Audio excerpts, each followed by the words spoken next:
Welcome to the Entrepreneur Gene. I'm your host, Laurie Barkman. Each week, we'll hear from founders and CEOs to explore key decisions they have made for growth, value creation, and challenges along the way. This show is sponsored by the Business Transition Sherpa, offering entrepreneur advisory services from transition to transaction. Don't forget to hit subscribe, follow us for the latest episodes, and visit thebusinesstransitionsherpa.com for more exclusive content. Let's dive in. Welcome back to the Entrepreneur Gene. I'm Laurie Barkman. Today's guest is going to be a fun one because he's a fellow podcaster, but more than that, shout it out. More than that, he is running a family enterprise, and we're going to learn all about his experience. He's got more than 15 years of project management experience, but he's a leader. He's an executive, and he has overseen a very significant succession in the family business. So we're definitely going to unpack all of that.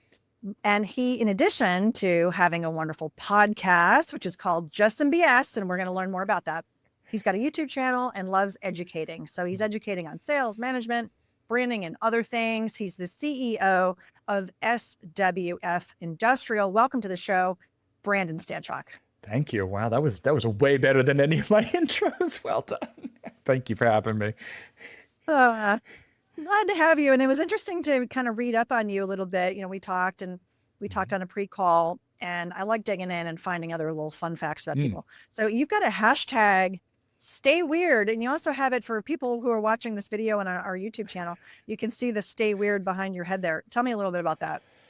Yeah, that started just around some authenticity. I'm a pretty authentic person. I think you get what you get with me.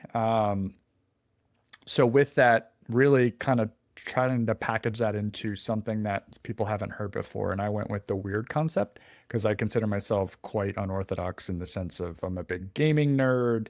I like lots of nerdy things. I usually wear sweatshirts and hats. Like that kind of approach to life as an executive isn't exactly normal. So I'm out here staying weird. All right. Well, let's also put some geography around this. You're staying weird in Lancaster County, right? Yes. You're close to Lancaster, where this is not Portland, people, where it's part of the mantra, right? This is not Portland, Oregon. This is Lancaster, Pennsylvania. And so, right out of the gates here, Brandon, I have a question for you, which is, do you believe there's an entrepreneurial gene? What does it mean to you? So I actually cheated a little bit knowing this was coming. And I asked a group I'm in if they think it existed, because I think it can be taught. I don't believe I'm an entrepreneur, which we'll get into, but I think the way I'm going to steal a little bit of the conversation I had was, I think entrepreneurs are curious by nature, and they may have a little bit more curiosity than maybe someone like myself. And I think that curiosity leads to risk and things like that. I think I am good at things that are already built and managing that side of it that has less risk, because I think the risk adverse kind of leads me away from being an entrepreneur who builds something from nothing. There's definitely a dimension of risk. I hear that a lot. And I think to be an executive, you also do have to be curious. And sure. Sounds like that's probably something that we would say fits you. Yeah. Yes, that's true. I think it's more like, I think of the grandiose things, but I don't think that's exactly fair. I think of the huge things, right? Like, I'm going to go buy this something else, or I'm going to start this something and dump my whole life into it. I just don't know I have that part of me. Yeah. I like to describe, if I go to Vegas, I'm going shopping. My husband might be going to play poker, but I'm going shopping. And for the main fact that I know if I spend that money, what I'm getting, right? And I don't necessarily, although shopping is entertainment, I want to get something on the other side. And so I am more risk averse now at this phase of my life where I'm an entrepreneur, but I've taken this steady path in my corporate career, and I've taken the steady path. And so allowing myself now just to kind of, share here a little bit, and to take that risk at a point in my life when it made sense, because I am a risk averse person. So I think that over time, how we embrace risk and how we embrace ambiguity and what we're comfortable with, and where we're kind of protecting the downside as well as trying to maximize the upside, that really can vary, I think, for a lot of good reasons in people's pathway, don't you think? Yeah, and I'm wondering, as you're saying that, I'm thinking maybe it's just the ignorance of never doing it. or not doing it far enough down the road to be comfortable with it. You know, like I guess everything, your first M&A would be terrifying until you do it and you go through it and you go, well, I'm either going to not do that or do some of that. And then you kind of realize that it's okay. Yeah. And also thematically, there's a whole lot of companies out there that don't have a succession plan. And there's a whole lot of younger people who are saying, rather than building a company from scratch, I'm going to buy a business so that I can grow it and build it and improve it. And I think it's somewhat related to what we're going to talk about today, because again, you weren't the founder, Mm-mm. but you're part of a family enterprise, if Yeah. you can say that. And yeah, it might be hard to teach entrepreneurship, but there's certain skills, let's say even leadership, where you're at the helm. And this is a pretty significant role for you. I know a lot of CEOs face challenges every day, Mm-hmm. right? It's just part of the program and what we can expect. What are some of the biggest challenges that you're facing right now? Growth. Feeding that hungry beast all the time in the sense of really high potential people who are ready for the next stage. And if you don't have something available and don't want to lose them all at the same time, you gotta keep maybe making different verticals, buying something, building something, whatever it looks like. That management cycle and the potential of people has to keep getting filled. And I think that's my biggest stressor at this point. I'm gonna poke the bear a little bit on this one because this is so important. How do you know what they're ready for or not ready for? Oh, good question. I think some of it comes out of the review process and asking very direct questions about goals and vision and mission and what they want to do with their lives. Some of them probably will always say they're not ready, but sometimes you can see it. Um, and then some of it is, I think, just a byproduct of we're growing into new things. I need someone to step it up into that. What does that need to look like? I have this group of people, you talk to them pretty openly and transparently and say, hey, this is kind of what we're looking for. Is this any interest? So I think it's a little bit all over the place. I don't know if I have a secret sauce for that. But we try to do it. I think reviews are like the most important and most intimate thing you can have with your employees. So I really try to harp on our management to dig into that. So if they do have this in the future, what are they lacking in between? And let's start working down that road. Just, because everybody wants the jump, but doesn't really realize the responsibility that has to go in between there. And I think if you lay out those steps, it becomes very transparent to the employee. So it sounds like the performance management process is pretty critical in your mind. Mhm. Has your company formalized the process? Yeah, we do biannual reviews. So actually, we're going through the February ones right now. That's why it's very top of mind. And then we do them again in August. And yeah, we revamped our form. It can use improvement. I think it's good for now, but the back page spends a lot on goals, personal goals, positional goals, company goals. What are we doing wrong? What are we doing well? Really digging in. How well can you talk to your supervisor? How open can you be? Do you have any areas of concern with that? That direct connection as well. So yeah, it's good. It could be better, but I think everybody's could always be better. You kind of keep transitioning into the next phase. Well, the key thing there is having the dialogue. So 2 times a year, you're having strategic conversation with key people. Have you also identified a process for succession planning? Yeah. So couple aspects there. To me, and man, I'd love to do like PI, like the personality index with everyone. And we may get to that point because that also helps with potential, and finding what people are really good at and filling shoes. Really key roles, I think I don't want to make those decisions without some sort of index. There's lots out there to say, this is what they did really well. This is where they were weak. Let's fill that gap with someone who's reasonably close. Because some of these positions I have coming up because of retirement are going to be, I don't want to get it wrong. So I want to add some science to that. Yeah. There's a couple of tools out there. One I use with my clients is a 9-box grid. Have you Mhm. used that type of I've heard tool? of it, never used it. Yeah. So conceptually, if we understand who's in the organization, what roles they're serving today, and what their potential is, we can kind of set up an XY axis, kind of think about Mhm. nine rectangles in a block. And on the dimension is readiness and Mhm. potential to grow. And capabilities would be the other. So sort of like, where are they now and where could they be? And you Sure. kind of have to define that. Well, maybe it's 3 to 5 years from now, or maybe it's 2 to 3, whatever that time frame is. And then putting these performers in the bucket. So you'll have That's the good. upper right block is going to be the top star that we want to double down on. And when you started talking about, if we don't have the people identified of who are they, and what are they capable of, and then we also on the company side don't have the opportunity for them, then we run the risk either way, right? If we're not having the conversation, not understanding what they want, and or we're not providing enough growth opportunities. So it's really, I mean, it's more than a two-way street here, don't you think? Yes. I think, and if you get in a cul-de-sac an employee, I think very quickly your high pot people feel that. And then it's very much like boredom and looking around, right? It's usually never horizontal. It's never good enough. So it's got to be vertical progression, or you got to be supplying other things that benefit them in a growth perspective that may not be positionally growing, in the sense of climbing the ladder. You've got a pretty big company. How many employees are there? 168, I think, right now. Okay. Yeah. So you've got enough of a size of a population where you can understand, here's the folks who are just kind of doing a great job. They don't really want to grow. And then here's the population that does. And what are we going to do with it?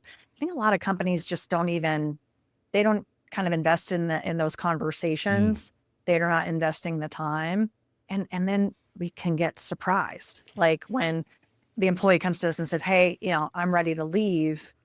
Maybe there hasn't been a problem, but on the other side of that coin is the opportunity. And if we're not providing the opportunity, then therein lies the challenge, right? Yeah, I think you're dead on there. I think the conversation we have a lot with our employees is they only want them to leave for one reason. It's because we don't have something that betters them and their families' lives at the current stage of where we are in our growth path. So if there's any other reason, it's management's fault. That's my view.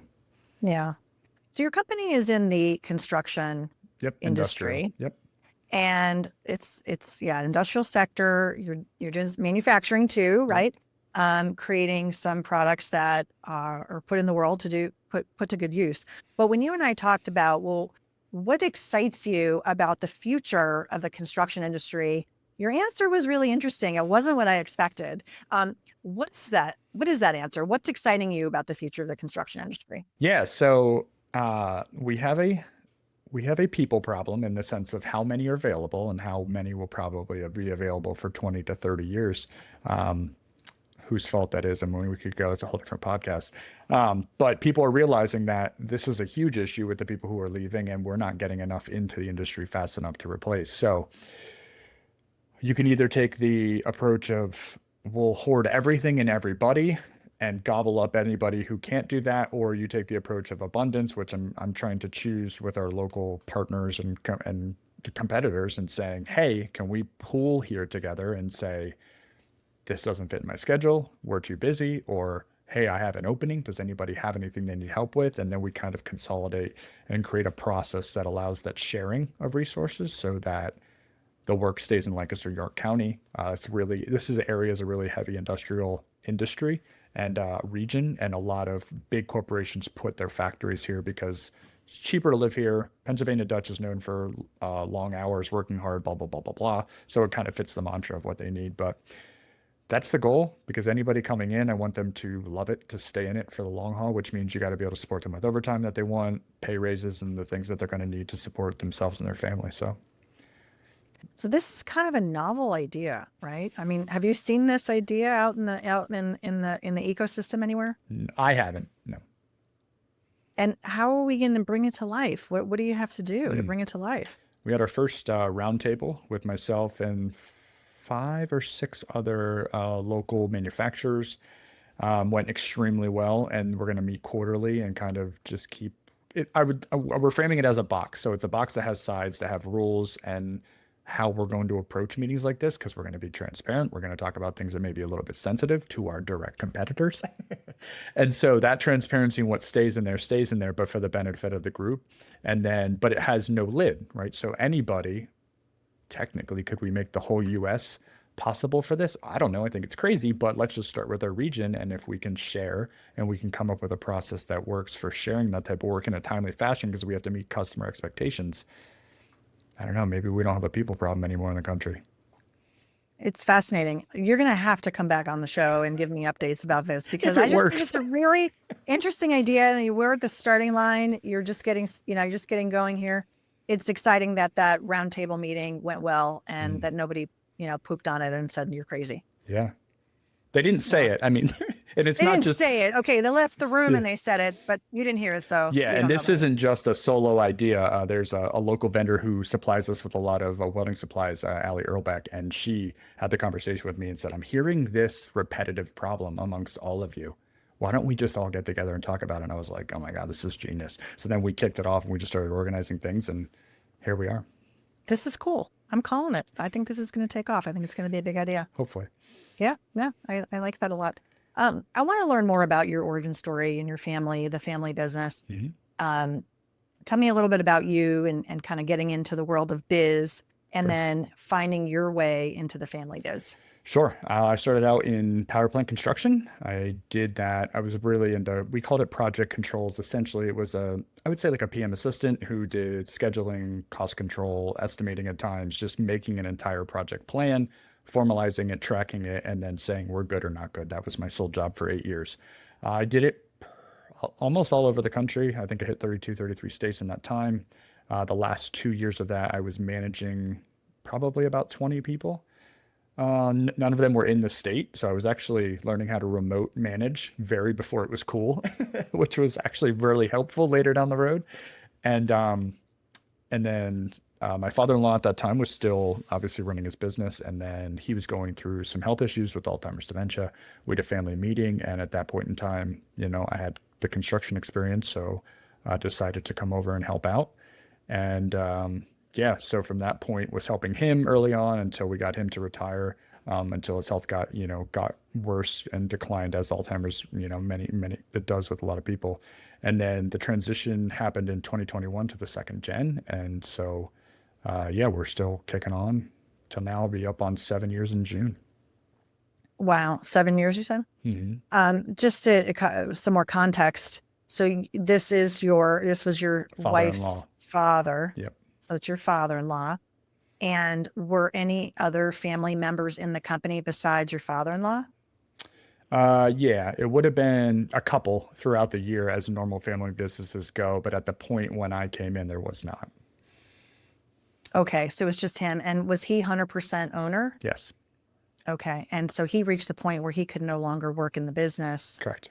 What was the leadership team like at the time when that decision was I don't know if I would say he made it, right, but the family made it maybe for him, to really step out and be out of the business at that point. Yeah, what's interesting is at that time he was still, I mean, oh my gosh, I think for maybe the first year he was coming in 5 days a week still, Okay. because it was one of those things where I don't know how this is going to go, and I was Yeah. definitely not the first choice.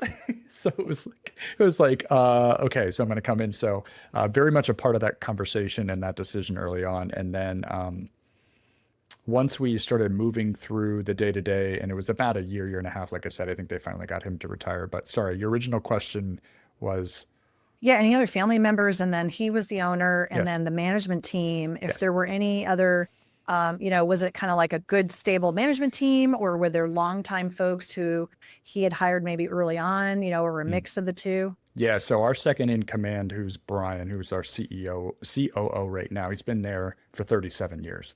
And then everybody from that point is like 18, 15, 20. So super strong management team. One thing Al knew how to do was hire really good people, and they loved working there.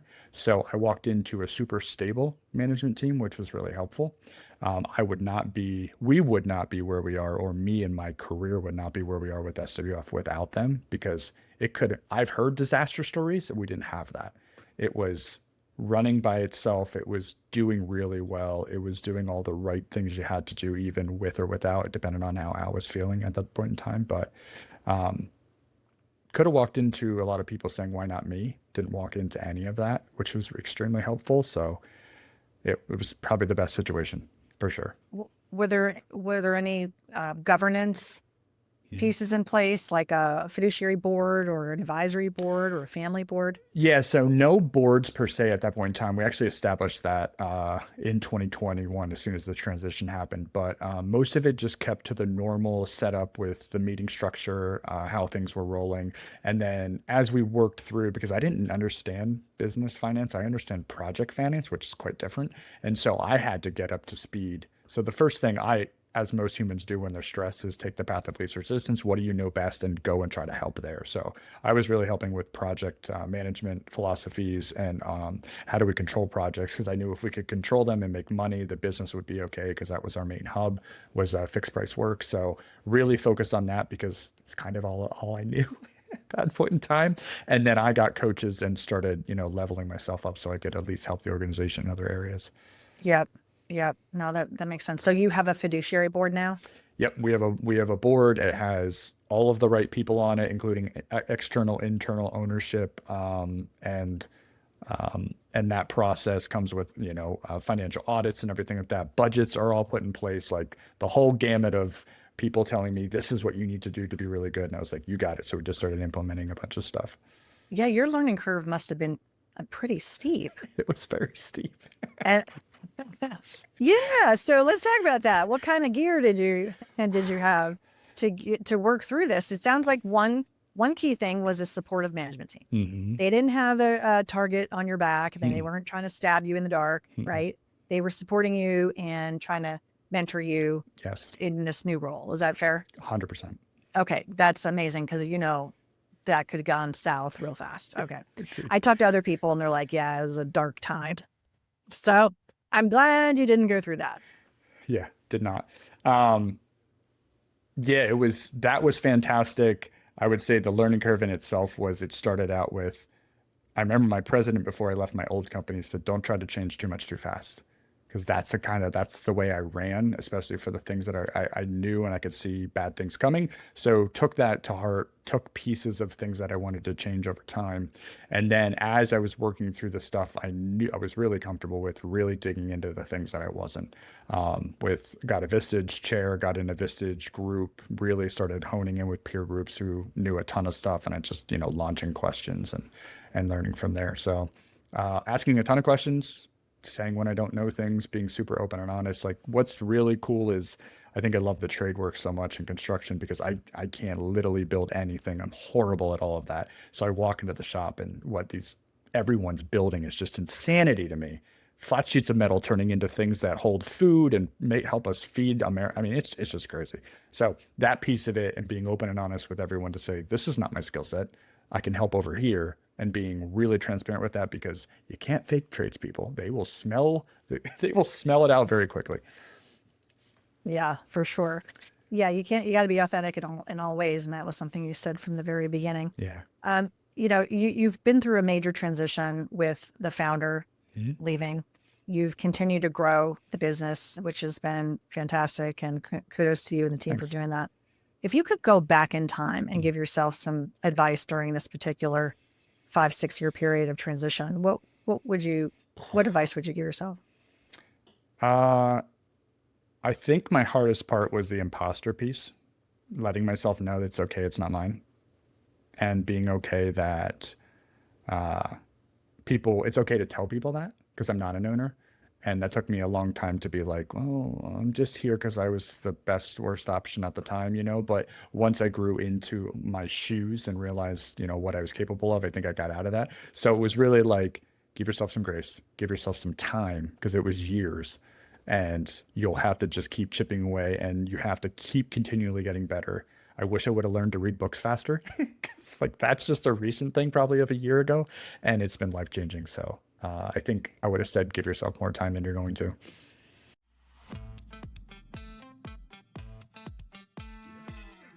If you love the insights on this show, you'll love the insights I share in my book, written for entrepreneurs like you who are building with your exit in mind.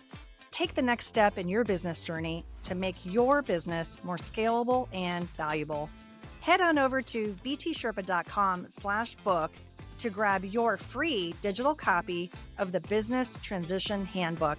Or you can also click the link in the show notes, btsherpa.com/book. Well, we talked about curiosity in the beginning, and I think you've demonstrated a couple of ways that you've brought that to life, right? Joining a group like Vistage and having a peer group. I'm a Vistage member as well, and can say from personal experience how valuable that is. Yes. I also think, mentioning that the reading and being curious there is another great example. And I think just being open with your employees and understanding what they want, what their needs are, is another part of curiosity. I appreciate also that you were pretty honest about the imposter syndrome. It's something that happens quite often when we're in a new role, especially for new CEOs. I will be honest with you, I felt it too when I was a CEO first timer. And it's I think there's been studies that it does particularly haunt maybe women more than men. So for whatever phenomenon that is, but the reality is it probably haunts all of us in some ways when we're new at something. And we're like, well, why am I here? Why me? Am I faking it till I make it? Yes. Right. And then at some point we're like, yeah, I've made it. I can forget that part. But yeah, it's kind of a tricky thing. And I appreciate you sharing it. I think there's a lot of folks that are faking it till they make it and not feeling as confident. What do we need to feel more confident? Having the right people around us, having that curiosity to make things better. And it seems like you've been pulling a lot of those elements into your world. Yeah, 100%. I think I wouldn't have done it without the peer group because I'd made some things I thought would have worked out perfectly and then didn't. And I had to eat the crow in front of the entire company. Right. And that was a rough time for me, probably 2 months where I was really bashing myself over the head. Like, you have to know better than that. But I don't, because I've never built some of these things before that I'm trying to build. Right. So just like everybody, now that I've been down that road and realized that it's not going to break me, now I'm like, nah, let's try anything. You're the bionic CEO, and you guys are creating metal products. You can't bend easily. Let's face it, right? Oh, You know what it's boom. all about. Well, That's I awesome. want to talk about purpose. Okay. This is a show where entrepreneurs, leaders, if we're purpose driven, when it comes to times of trouble, it can see us through. It could also be that sense of opportunity. It could also be that sense of next. What's next? What's pulling me forward? And is it connecting into my larger purpose? So I like to ask this question for a number of reasons. Okay. And I'm curious about your purpose inside the biz. And I'm curious about your purpose outside. Is it the same? Is it different? Is it, hey, is this something we want to workshop right now that we don't know? We're going to workshop it. Yeah. Where do you sit on all of that? So I think it's the same for both. And I think I just figured this out maybe a year ago. Part of it was I did a values exercise with my Vistage chair, and I realized that humor is one of them. I really like to make sure things are light even when they're serious, because I think we go a lot farther when we're happier people and we're more efficient, and just the collaboration piece is huge for me. And then the second one is the one I just figured out, which took me a long time, which was filling potential and whatever form that needs to be. So I think in work, it is book club for our team members, inviting them into it, buying all the stuff, leadership classes, everything we can do. And that goes with growth, with opportunity of whatever. We do a lot of internal promotion, which is very important to the company, but I like to keep that diversity of thought equation as well. So you gotta balance that. But inside of the work, it is whatever we can do even if it's super weird, like creating a construction book club, which we have with 32 members, and it's highly successful. And everybody thought it was dumb until it wasn't, right? And then that has helped people both in work and outside of work, with family or with work relationships, and it's just gotten easier. So what's the next thing we can do that's super weird or super progressive to find out the next problem that people want? We just this year launched free mental health for all of our employees and up to 7 family members. That means we can help like 800 something, like whatever, 700 something people, which is insanity. So it's all of those pieces, if it's kind of like the entire life cycle of every employee. Outside of work, I would say it's the same thing. That's why I do YouTube. I do a lot of travel reviews because I know when I go to spend money on vacation, I want to know everything about it. So I'm trying to provide that, potential of people making the right decision and knowing about things before they go do that. So, and the podcasting is kind of personal potential because I don't like reading as much as I should. And 1 hour podcast is kind of like reading a book for me. Yeah. And you can listen at 2 times speed. Solving problems. And I always tell people, I always tell people, look, I will not feel bad if you listen to my shows at 2 times speed. It's all good, honestly. Correct. I listen to 2 times speed. It's actually makes you focus, I think, because you got to really listen. Oh yeah. Yeah. You're exactly right. That is so true. Love that. I know you do a lot of things for fun. It sounds like you have a really fulfilling life and you're trying to create that fulfillment in the workplace, outside the workplace. So tell me about some of those hobbies. What do you do for fun? Travel a lot. So usually 5 to 6 times a year, two of those being work related, but for the work ones, we get to go really fun places. So that's great.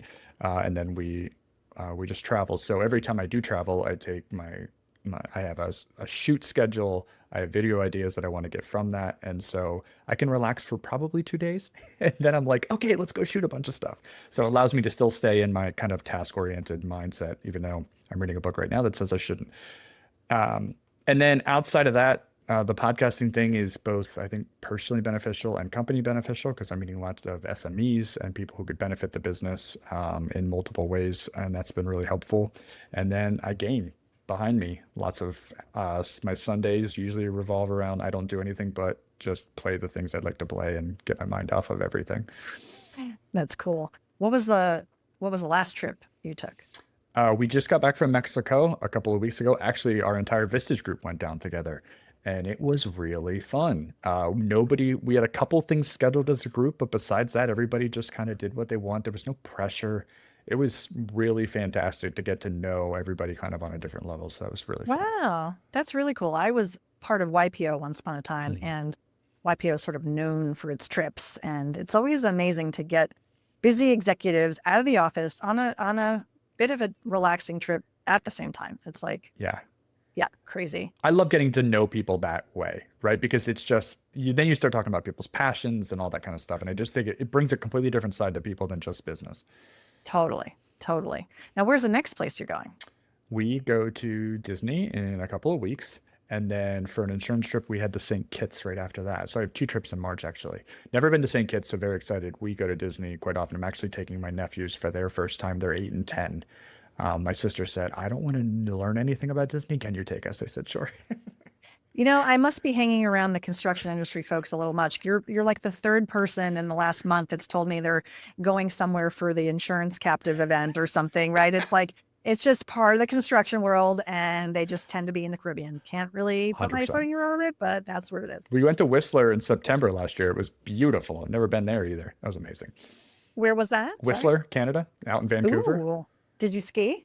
No, it was in September. There was no snow yet, but it's obviously super ski town. I've skied in the past, haven't really done it ever since I was probably in my 20s or something. But Yeah, it's probably better for your knees to not ski right now. yeah, and I'm not sure whether I'm a mountain or beach person. What are you? Do you know? Do you have one or the other? I'm more beach. Yeah, I'm more beach. Okay. I do mountains because my husband's family is big ski family, so kind of got thrown into that. But yeah, I think I really like the sand. Putting my toes in that sand. Yeah, Yeah. sure. Can I ask you a question about your podcasting? Oh, sure. Yeah. Why do you do it? Why do I do podcasting? Mhm. Well, this is a 10-part answer. No, I'm kidding. Yeah. It's your show. It's my show. So let me take a half an hour to answer this question. No. The number one answer is about education. Mhm. And it's two-sided because Okay. I'm a Gemini and everything has two sides. So my first show, which is called Succession Stories, literally launched at the start of COVID. So it was a complete coincidence that the show became my mechanism to learn. Mm. I was on the front end of my practice. I was on the front end of a lot of things. And essentially, I created Succession Stories to have conversations with people who had experiences that I wanted to learn more about. And what that show ended up becoming was an amazing connection tool. Yep. I didn't know that's what it was going to be. And then eventually, 5 years later, it became a real foundation for my book. I wrote a book in 2023 called The Business Transition Handbook. And I was able to stand, yeah, that's right. Behind me, there's a picture of it. And I wove a bunch of the stories and things that I've learned and gleaned over the years into the narrative of how do you make your business more valuable? What are the things you should be planning on? And it's oftentimes what people tell me is their favorite part of the book. And it's an amazing body of work. Like I'm really, really proud of it. And then this show is a newer show. We launched it last year. And the purpose of this show is to have conversations with folks who have not yet had a succession in their company. Now, you have. This is like a hybrid special event here, because most of the time I'm not talking to people who are kind of looking in the rear view, but there's a lot of things that we talked about today that are forward looking. So that's why it's a nice hybrid. And I think that education in the second context is, how do I educate business owners and entrepreneurs and founders about the things that they're not thinking about in their business, to help make it more valuable, to help make it more transferable and attractive, so that one day they can have life-changing succession stories. So that's my mission. And I think education kind of underlies it. And so podcasting is a great mechanism for connecting, getting the stories, sharing stories, learning, and then I feed it all back to my community. Yeah, I'm not sure I realized the connection piece and how strong that would be. It took me probably 40 episodes. Like I just recorded 50 last week. And I think, thanks. And I think like once the ripple starts, it just keeps going. And I don't think I was prepared for people who sign themselves up instead of me having to grovel at everyone's feet to come on, like when that starts happening, you're like, oh, like I get it now. And then I'm meeting with people that were on the podcast in the past for breakfast and things like I did this morning. And it's so cool, that power of just like, it takes one person and then they talk to three other people and they talk and it just starts exploding. It's really fun. Yeah, it's really, really fun. I enjoy the medium.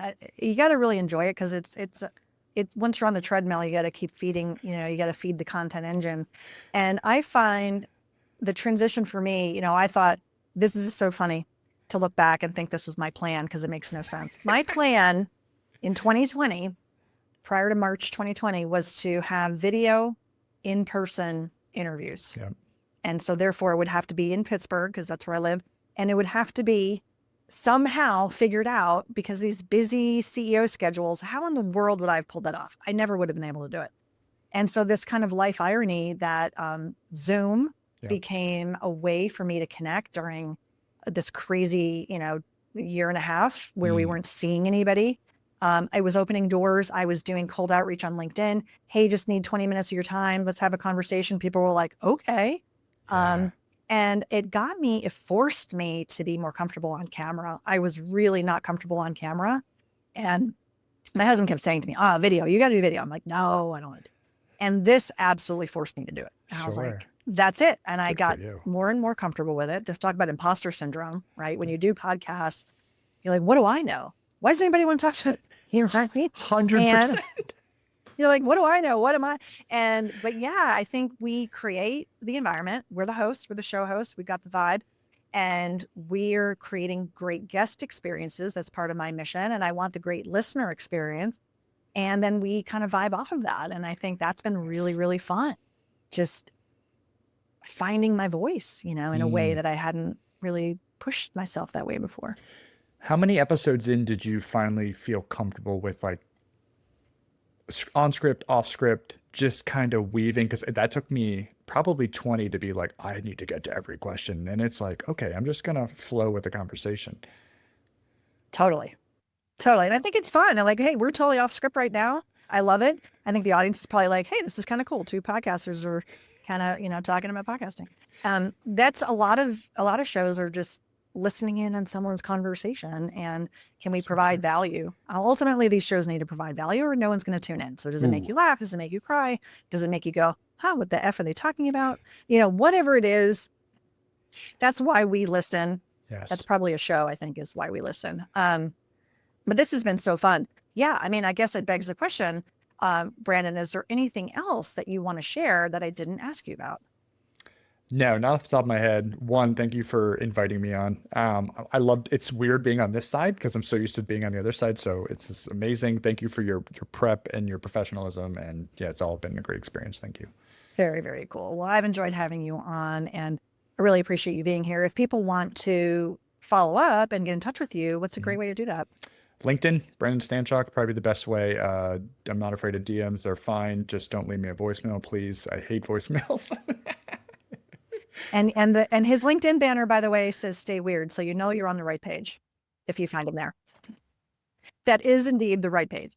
Brandon, you're a fun guy. You've got a cool company going on, the family business transition. story is still unfolding, and I wish you much, much success. I know we're going to stay in touch.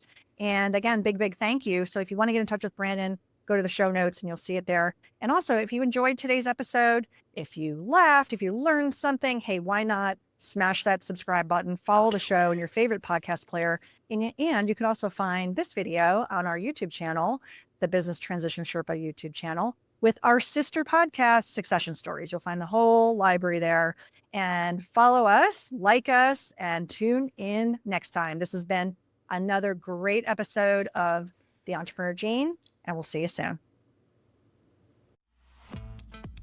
Hey, that's a wrap. This show is sponsored by the Business Transition Sherpa, working with entrepreneurs who want to escape feeling like a prisoner in their own business and to eventually let go flawlessly.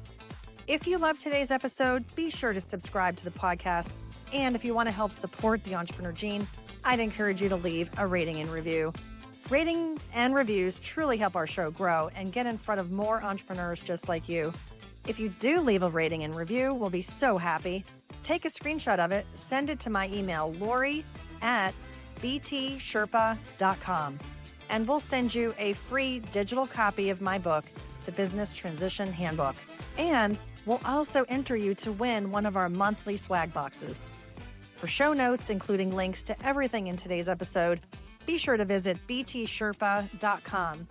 Also, as a reminder, you can watch this full video interview on our YouTube channel for the Business Transition Sherpa.